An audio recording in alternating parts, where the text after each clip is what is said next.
guys, welcome to the Coaches Show. I'm here with Coach Jared Hudgens. It's finally time to talk a little bit more football again. So, Coach, you excited? You ready for this upcoming season?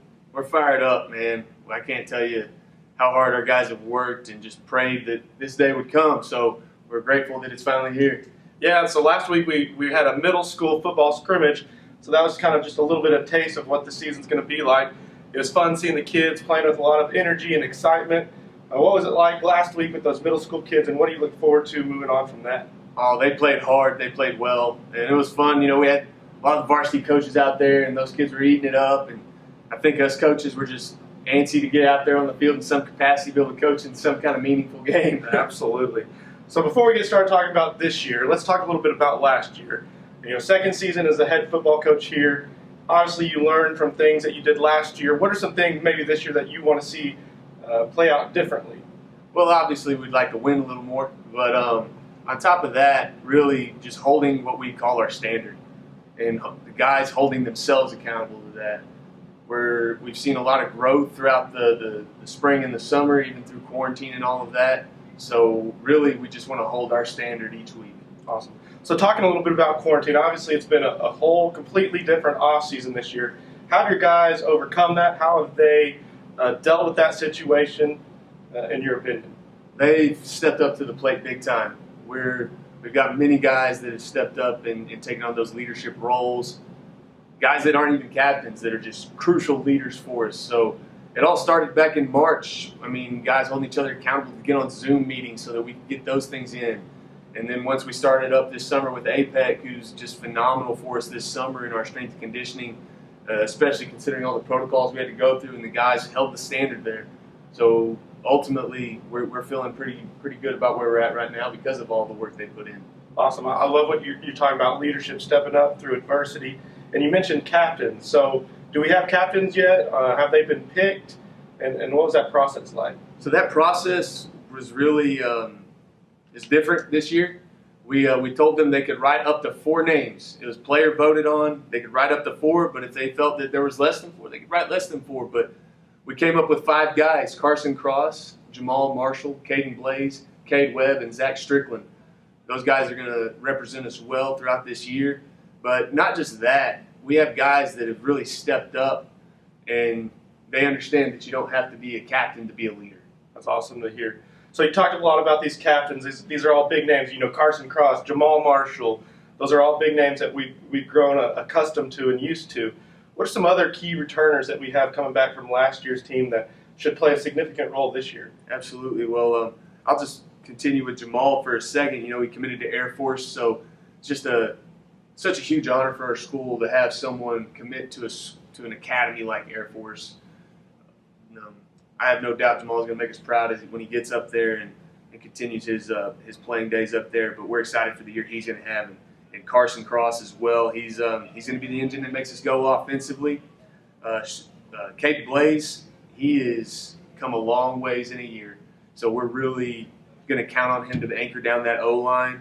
Zach Strickland's playing both ways on the offensive line and defensive line. We expect him to be a highlight reel on defense. So hopefully that comes to fruition.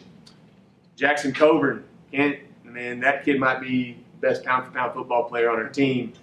He does all the little things well. He catches the ball well. He tackles well. He's just a football player. Size doesn't tell the whole story on him, that's for sure. We're excited to have Ryan Hampton pretty much leading our charge on defense. He'll call it in and make it happen there. But a linebacker, we're excited to see him just grow as a linebacker, man.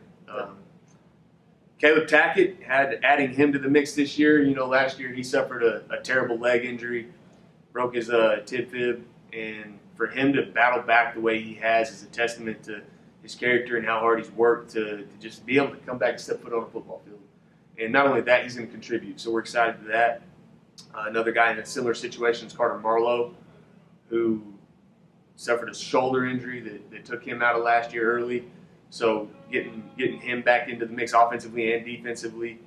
Then we have Cade Webb, who's going to hold it down on the defensive line for us, kind of fill the role his brother played last year. And we got some young guys stepping up to the table too. There's Jacob Trimble, who got some PT on varsity as a freshman last year and this year as a sophomore. We're expecting some big things from him. Right. So those are just a few of the names. I probably left someone off, and for that I'm sorry, but I'm sure we'll get to them throughout this season. We got a lot of returners, like you said, but also if anyone was to come out to practice or on Friday night to our scrimmage, they're going to notice a few new faces and some new names. Describe some of the new faces they may see around, flying around on the football field, on the offensive side, on the defensive side. Some guys that are going to be some key contributors that might be new this year. Yeah. Well, Houston Buckner came to us in the spring, and he took to it like a fish in water, and the guys welcomed each of these guys. Got welcomed wholeheartedly. I mean, they just fit in since they got here day one. But Houston is going to come. He's going to be a strong defensive back for us, and he's going to contribute offensively as well. Wyatt Green is coming from six-man football, but he's been a bright spot for us so far throughout this camp leading up into the season. Cooper Ostrowski is coming to us new. He's a linebacker. Gus Sanchez is a big target receiver that we're excited to get into the mix, along with a friend of his that actually came as well is Mikey Zarcone, who can run away from about anybody. So we're excited to add him in there. We have Ray Tahuti, who's going to come and contribute on the defensive line. Got a freshman and a couple of freshmen. Bryce Bradley is going to get in the mix on some special teams and maybe some spot playing time. But we're really excited about our freshman kicker. Jackson Beck is going to come in, and he's going to handle that pressure well as a freshman. I'm really confident in what he's going to be able to add there in special teams. So it's great hearing about the players we got coming back, the new players we got moving forward. Talk to us a little bit about us. What do we do offensively? What makes us stand out defensively as well? How would you describe our play? Offensively, we made the decision, Coach Land, our offensive coordinator, made the decision that we have a lot of speed we feel that we can take advantage of. We're going to spread out the field, and we're going to go fast. We're going to try to score points, which is obviously any offense's goal, but we're really going to try to ramp that up and get as many offensive plays in as we can. So defensively, as I call the defense, that puts you won't hear most defensive coaches say, hey, offense, go play fast, because there's a risk you run of a short drive, which gets your defense on the field more. So defensively, what we've got to be able to do is put guys out there who can run, who are fast, physical, aggressive, but that are going to get the ball back. That's got to be crucial. We got to get 3 and outs. We got to get turnovers, get our offense more possessions, so that we can play that way. We really want to make the game a track meet. I mean, we feel we can take advantage of those aspects, and that's where we're at right now. That's in a nutshell. Right. So a fun fact for you guys is our defense. You talked about playing fast. 10 of our 11 starters run a sub 5-second 40-yard dash, which is pretty impressive, Coach. Absolutely, and it's something that we realized we really had to take advantage of. Typically, I'm a forefront guy when it comes to the defense, but just because of all the speed we have, we made the switch. We went to a 3-front to get more speed on the field and take advantage of that. And I think we're going to see some highlights. That'd be fun. So let's move on to this week. Obviously, we're playing those guys out west, the Midland Christian Mustangs, which we're a little bit familiar with. For those of you that don't know, Coach Hutchins and I played together. We coached together. We spent a lot of time at Midland Christian. So their current head coach, Greg McClendon, was our coach. He was the one that gave us our first coaching jobs as well. So I'm going to ask you a question I kind of know the answer to. But what is it like playing against the guy that coached you and the guy that gave you your first coaching job? What's that like? Well, it's kind of surreal to think that we're on opposing sidelines sometimes, considering all the time we spent on the same. But it's just it's an honor, really. I look up to Coach McClendon a lot. I love the way he's handled that program from being a player to being a coach, and the standard they hold over there.